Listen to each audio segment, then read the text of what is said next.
Today, I'm starting a little bit differently than I usually do. I wanted to show who's visiting me right now. This is Miss Betty. So apologies if you hear snorting or grumbling or even some hacking, but we're starting where we always start, right here in the Pacific Northwest. You know this landscape now.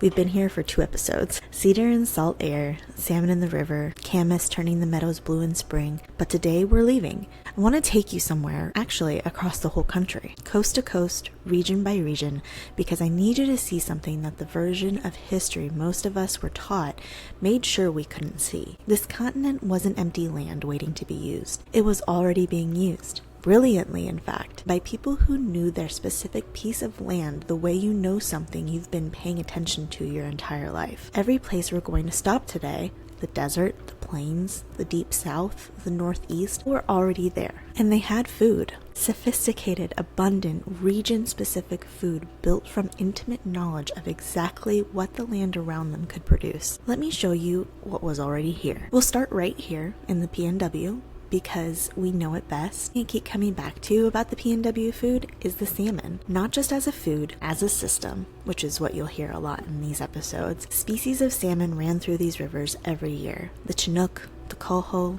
the Sockeye, and every nation along every river had developed an intricate relationship with those runs. They knew exactly when each species came through each specific stretch of water. They built their weirs and fish traps at precisely the right bends. They smoked and dried and stored fish in quantities that could carry a community through the darkest part of winter. And here's what makes it a system rather than just fishing. They managed it. They didn't take everything. They left enough to let the run sustain themselves. Because they had to, because their children's survival depended on those fish coming back the next year. There's a smaller fish that most people have never heard of, the eulachon, sometimes called the candlefish because it's so fat-rich you can dry it, thread a wick through it, and light it like a candle. Indigenous communities along the coast rendered the oil from eulachon and traded it hundreds of miles inland along routes that anthropologists called the grease trails, the olive oil of the Pacific Northwest, traded across the continent, and almost nobody knows it existed. That's the Pacific Northwest, a food system so rich and so carefully managed, the land was productive enough. They just had to know it, and they did. We're heading south into California. At the time of the first European contact, California was one of the most densely populated regions in native North America. About 100 distinct cultures living across one state, and almost all of them built their food system around something that most modern Californians have never eaten, the acorn. 75% of California's indigenous people relied on acorns as a primary food. And I know what you're thinking. Acorns? Those things squirrels eat? Here's what most people don't know. Acorns are actually extraordinarily nutritious, high in fat, high in carbohydrates, high in minerals. They're basically a perfect survival food. Problem is the tannins, bitter compounds that make raw acorns inedible and will make you sick. Indigenous Californians developed an elaborate processing technique to deal with this. Shell the acorn, grind it into flour, then leach it. Pour water through it repeatedly for hours until the tannins wash out. What you're left with is a golden, nutty, slightly sweet flour that you can make into bread, thicken into soup, or cook into mush. Ohlone people of the Bay Area made acorn soup that food historians describe as subtle, complex, and deeply satisfying. California tribes also managed their oak groves the way the PNW tribes managed their camas fields, burning to clear competing vegetation, burning trees to stimulate production, and leaving enough acorns on the ground to feed the deer that were also part of the food system. What Europeans called wilderness was a managed oak forest that had been producing food for 9,000 years.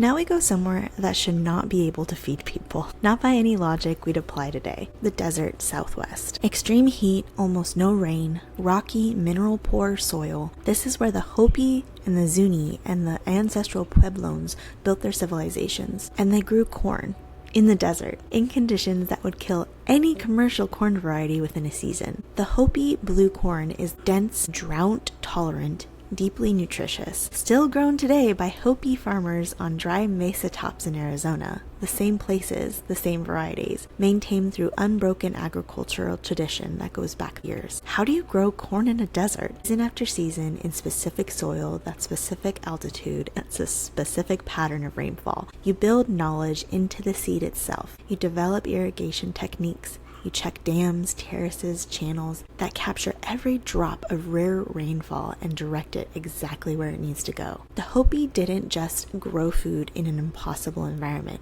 They engineered an agricultural system specifically adapted to that environment, and it worked. Alongside the corn, mesquite beans ground into flour that's higher in protein than wheat. Agave, the same plant that makes tequila, used for drink, food, fiber, and medicine. Chili peppers in such extraordinary variety that specific valleys have their own distinct subspecies as different from each other as wine. The Southwest is where you start to understand something. Abundance isn't about having easy land. It's about knowing your land completely over generations. Head north and east and the landscape opens into something enormous. The Great Plains. Flat grassland stretching to every horizon, and 60 million bison, the largest land animal on the continent, moving in herds so big that early European travelers reported they took days to pass. The Lakota, the Comanche, the Cheyenne, and the Pawnee built civilizations around this animal. The fat combined with dried berries and meat into pemmican, a food so well engineered for travel and survival that it sustained people through winters that would otherwise be impossible. Nothing was wasted. Hide for shelter and clothing, bones for tools, stomach lining used as a cooking vessel. The other staple was a plant almost nobody knows about.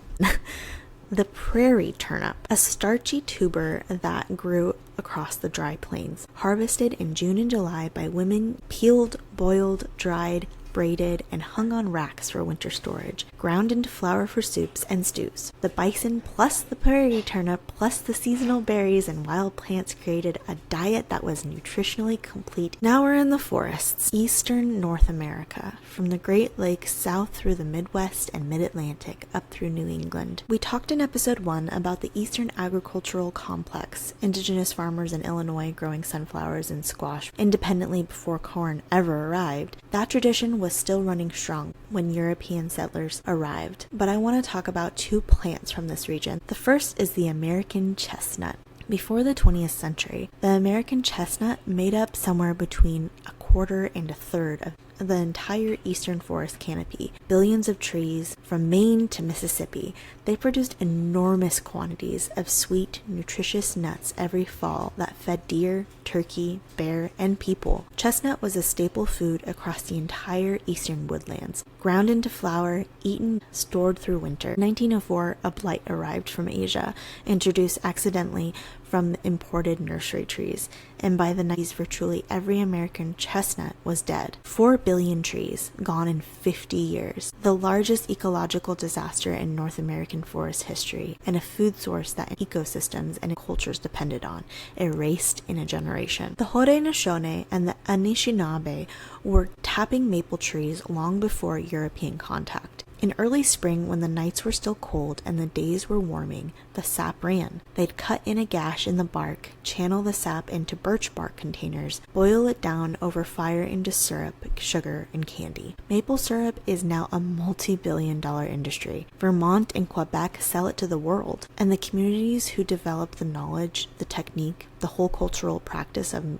maple tapping receive exactly none of the revenue. All right, we're at our last stop, the Southeast. Georgia, Alabama, Mississippi, the Carolinas. Home to the Cherokee, the Muskogee Creek, the Choctaw, and the Chickasaw. This region gave the American South its culinary identity. Most people just don't know it. Corn ground into grits, hominy made by treating corn with an alkaline solution, a process called nixtamalization, developed by indigenous peoples that unlocks the nutritional value of corn and makes it far more digestible. Without that technique, corn is actually not a great staple food. With it, it's extraordinarily nutritious. Grits, hominy, cornbread, all of it descends directly from indigenous food technology. Sassafras, the roots used for tea, the dried leaves ground into powder, still used today to thicken gumbo in Louisiana Creole cooking. That's an indigenous flavor tradition that traveled directly into southern food. Pecans native to the south and central US, black-eyed peas, wild turkey. The food traditions of southeastern Native Americans went straight into what we now call southern cooking and soul food. The ingredients, techniques, flavor, combinations, it's an inheritance that rarely gets credited, but it's there every time someone makes a pot of grits. So we've crossed the whole country. Pacific Northwest to California to the desert Southwest, the Great Plains to the eastern forests, the Southeast. What I want you to feel, not just know, is the scale of what was here. This wasn't scattered communities surviving in whatever landscapes they happened to be stuck in. This was a continent and a wide food system, dozens of distinct regions, each one deeply understood and each connected to the others through trade routes and the movement of seeds and relationship between communities that stretched for hundreds of miles. The European settlers arrived and called it empty. They weren't describing what they saw, they were describing what they needed to believe to take it. The continent wasn't empty, the knowledge wasn't unclaimed, and a lot of that knowledge is still here. Quieter than it used to be, held by communities who never stopped knowing it, and slowly, in ways this show is going to keep tracking. I'm Abby, this is The Hot Compost. See you next week.